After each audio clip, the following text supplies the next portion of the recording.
hamma sa'aatii meeqaatti dhokannee immoo waa nyaataa dhokannee sin hojjetama. Kami dhokatame mucaa tokkotu gaaf tokko utuu inni dhokatee naa wajjin sooma jalqabee utuu inni dhokatee bishaan dhugaan itti dhufee naan quba gurra kaatee maal jedhanii raayyaa bishaan dhugdee naan jedhee ani hin jenne utuu waan hin jedhamee quba gurra kaatee maal taatee naan raayyaatu bishaan dhugdee naan jedhee waan hin qabne narra kaa'aa miti maal jedhe sooma baraa jirraa beeki maal sitti mufan yeroodhuma akka kana faxarree shorbaan dhufee sukkaarna baatii jennaan jirti yeroo sana ammaan jirtu nuun gammachiisuudha jedhanii jirri keenya akka waan nuun tolchan wayiiti. Wanti dhugamu immoo arancaataa jedhamti. Ijoollee keenya ijoollee durba hangafaa kanatu immoo waan akkanaa kan waan mimmiyaa'u kana nu goggodha.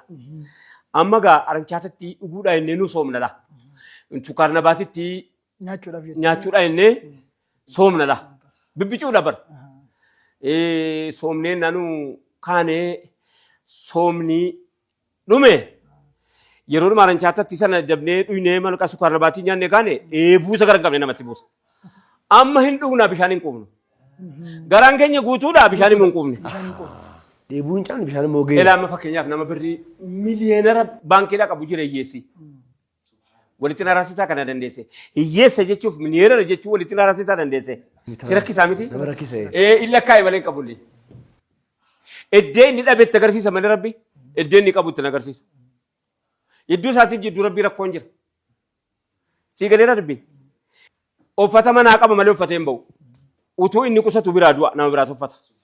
Ijoolleetti darbatu hin ta'u. Du'inna. Birrii akka kana zabanyaa birriiti.